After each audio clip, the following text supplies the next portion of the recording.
Feminism. That is our topic today. I know what you're thinking. Yes, I did just go there. We're going to delve into part 1 of a video series that I hope to do on feminism, what it is, what the results have been, the consequences, the backlash, the male backlash, how it affects our families, our communities, our society as a whole, our entire country for that matter, and where it's coming from. First of all, I want to say that after all of this Wisconsin state capitol business that I've been doing, I got some very, very thoughtful messages from people warning me about my safety. Thank you very much.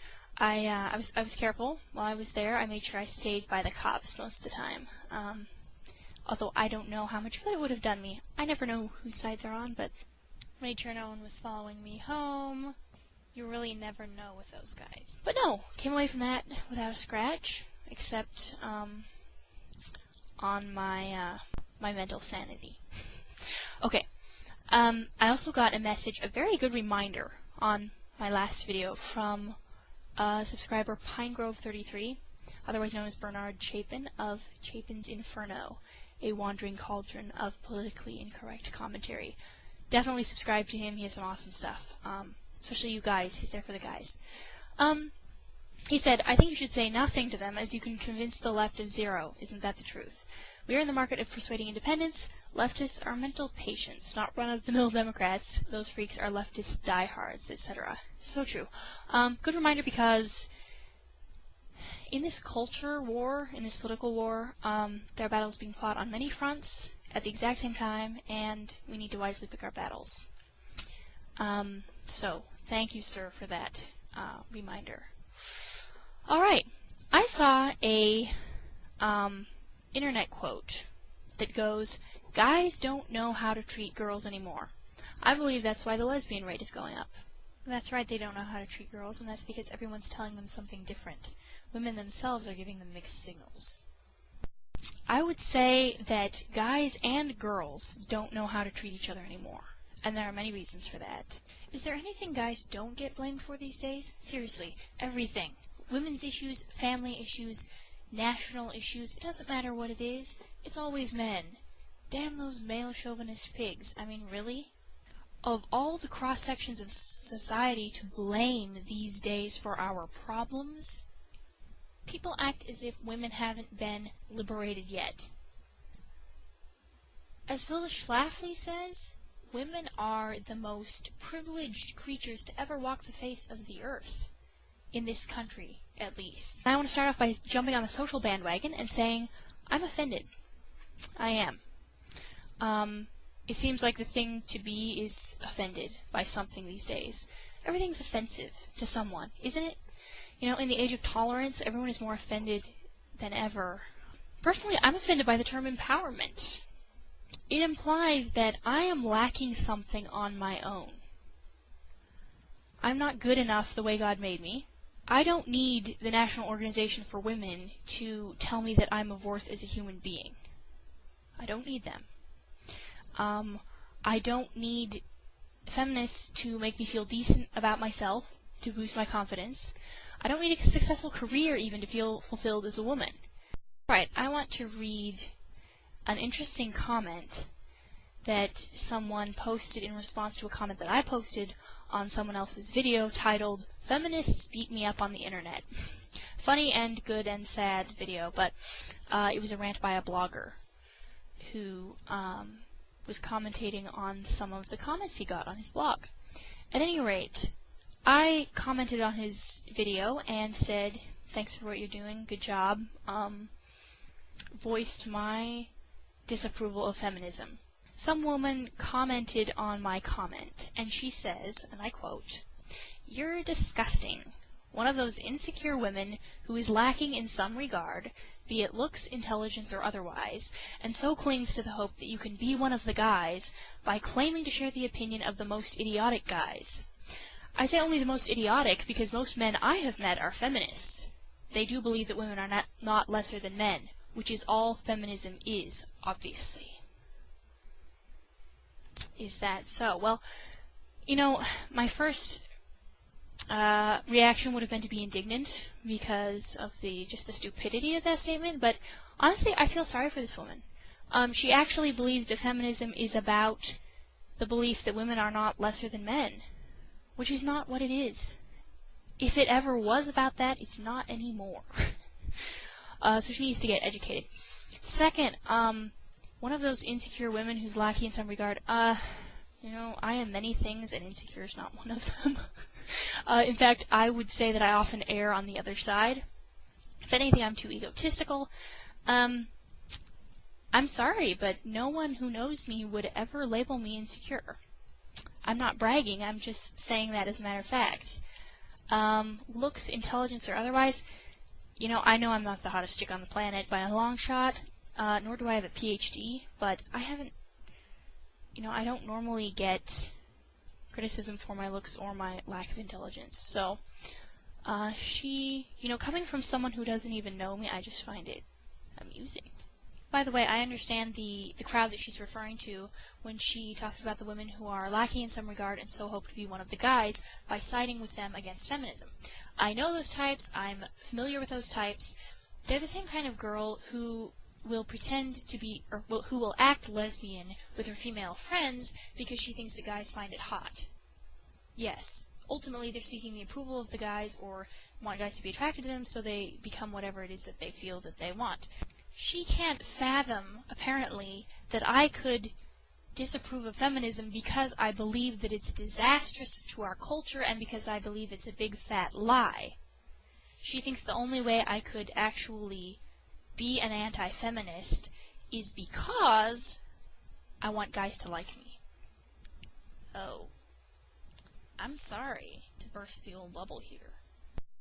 So what is feminism anyway? Because there seems to be a great confusion, a great misunderstanding between people as to what it actually is. And what it was and what it is are two different things. And then what it is and what it is being sold as are two different things as well. Let me first say that feminism is not about women's rights or equal opportunity anymore. That may have been how it started out. Yes, women weren't allowed to vote once upon a time. Feminism is now merely a tool of the liberal, read socialist, agenda. In order to fully understand how the socialists have hijacked the feminist movement, you need to understand that socialism and communism is not dead. There's not a lot of talk about communism anymore. The Red Scare of the 50s seems to be over. That's because it's been repackaged. It's being sold as something else. Exact same goals, exact same ideologies, exact same philosophies, different name. There isn't anything new under the sun. It's just relabeled, resold as something else. I've said it before, I'll say it again. Political correctness is cultural Marxism. That's not insane to say. That's not wacko, that's not a little extreme. It's a fact. Cultural Marxism has been repackaged and sold to the culture as political correctness because no one will accept, at least most of the country will not accept Marxism under that label, but they will if you call it political correctness. Call it something else, people swallow it whole. So the eventual goal of the liberals, the socialists, is socialism / Marxism / communism. I know there are purists out there screaming at me right now, there are differences between those philosophies, they're not exactly the same. I know, I'm not an idiot, but they are all the same worldview. They are. Same worldview, slight technical differences, not anything significant. But anyway, feminism is one of the tools. Don't believe me? You should read The Naked Communist by Cleon Skousen. And in that book, they outline an agenda for transforming any society into a socialist society. One of their goals is to destroy the family, because the family is the framework, the foundation, a good family, the nuclear family of a society. And one of their goals for destroying the family is to get behind the feminist movement, because the communists felt that it had been very successful in creating discontent. Okay, so Betty Friedan, who wrote The Feminine Mystique back in the late 50s, I believe. And yes, I've read it. She wrote it supposedly from the standpoint of a frustrated housewife. That's what she sold herself as. She espoused the ideologies which attack full-time homemakers, and she cultivates this victimology among women. And later, she admitted that her propagandist views were linked to her belief in communism. She was a very strong communist, and she supported Stalin very strongly as well. Not surprising, radical feminism was the goal, one of the goals, of the socialists for bringing about their worldview. If you are a feminist, and you think that the feminism you cling to is actually about you, actually about women's rights, or even about women at all, guess what? You have been played. You've been lied to. You're one of the useful idiots of whom Stalin spoke, who swallows the lie because it flatters you, or it appeals to your sense of entitlement. I mean, think about it. If feminism was really about women, it would be about whatever women want, right? It would be about the freedom to pursue whatever you wanted, including nothing. It would include the freedom to stay home and raise your kids, if that's what you really wanted to do, if that was your heart's desire. But feminists are not for women. Again, Sarah Palin should have been championed by the National Organization for Women, right? Because she was running for president and she was a woman. Isn't that what feminists want? Women in leadership roles? No. Liberal women. Which tells us that it's not about the woman, it's about the liberal. For every action there's an equal and opposite reaction. It's a matter of science and of common sense. Specific actions have specific consequences, but women have gullibly believed, actually believed, that the lie that they can take certain actions with no reaction. The lie that they do not have choices to make. They can have it all. You can't have it all. Women actually think that they can have everything they want, when they want it, and men are supposed to know what and when that is. Feminists want to be totally independent except when they're feeling dependent, and if men don't then step up and allow themselves to be depended on at said time, then they're insensitive jerks. Women want to act unlovable but be loved. To let it all hang out, but how dare men notice? Actually, they'd better notice, but not too much, because that makes them creeps. See what I'm saying? Women want to be fully self-reliant, headstrong, in need of nothing, especially not men, of course, yet they also want to be fought for and pursued and protected and cherished. And ultimately, what women want, what feminists want, radical feminists, is to be able to act like men and be treated like women. There's a scene in The Dukes of Hazzard, the new movie, where Daisy Duke, when she's working as a waitress, some guy is ogling her chest area, and she says, "Best be looking at my name tag, friend." When he then makes a comment about her very obvious boobage, she punches him and kicks him over. To me, that epitomizes feminism more than anything.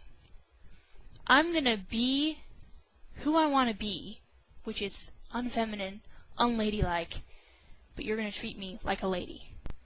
I'm gonna dress in a manner that makes you think that I'm a hooker, but I expect you to treat me like I'm a respectable person. Am I the only one who thinks this is insane? Today I'm just trying to help define feminism. There's a lot that I missed, a lot that will probably come out in my following videos, but I really wanted to get this up. Thank you again for watching, and I look forward to the hailstorm of angry comments.